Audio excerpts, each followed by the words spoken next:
It started as a protest against plans to put a shopping mall and homes in a park in Istanbul, but it is rapidly turning into a battle for Turkey's political soul. Turkish police fired tear gas and water cannon as thousands of protesters flooded the streets for the second day running. Our international editor Lindsay Hilsum joins us live now from Istanbul. Lindsay. Sarah, it's peaceful where I am now, but just a couple of miles up the road, people are gathering around Prime Minister Tayyip Erdogan's office, and I'm told that there has been tear gas used there. In the main square, there's a peaceful scene now. The police are no longer there, but there are many people out. The best slogan I've heard so far is, "We can't keep calm, we're Turkish."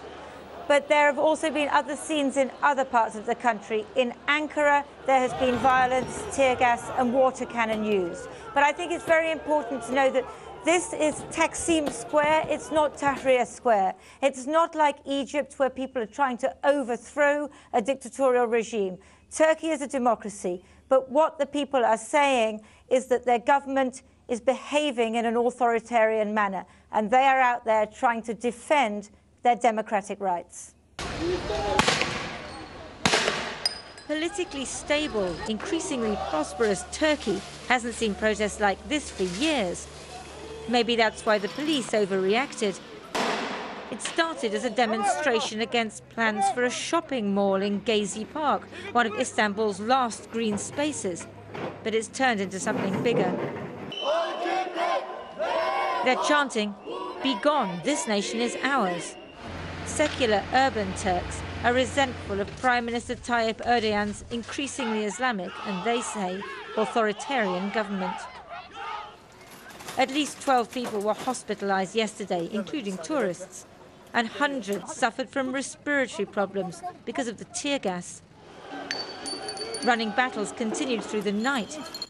Violence spread beyond Taksim Square and Gezi Park as protesters lobbed tear gas grenades back, and police used force to subdue the protesters.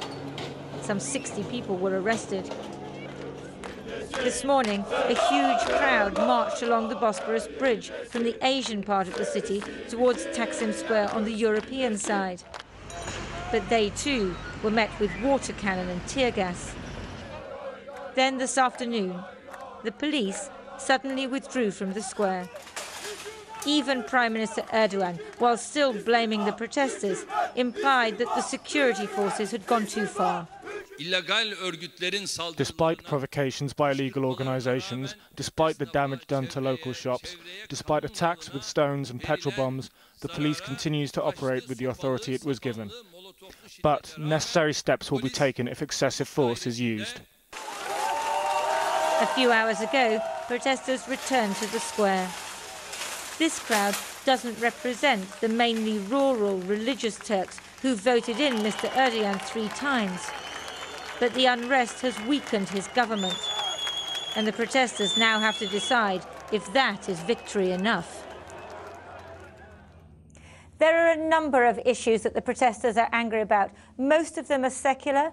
Just a few days ago, Prime Minister Erdogan introduced limits on the sale of alcohol, and that has angered people. They feel that that was an Islamic agenda that he just brought in. Many people here are also unhappy about his support for the rebels in Syria, which they feel is dragging Turkey into that conflict. So these are real issues that he has to deal with. But the opposition is very weak and divided. This is a protest which is led by young people, it's led by the social media. So it's not at all clear what is going to happen with it, whether it's something which is going to bring down the government and lead to new elections, or whether it's people just expressing their voices and then it'll die away. Lindsay in Istanbul, thanks very much for that tonight.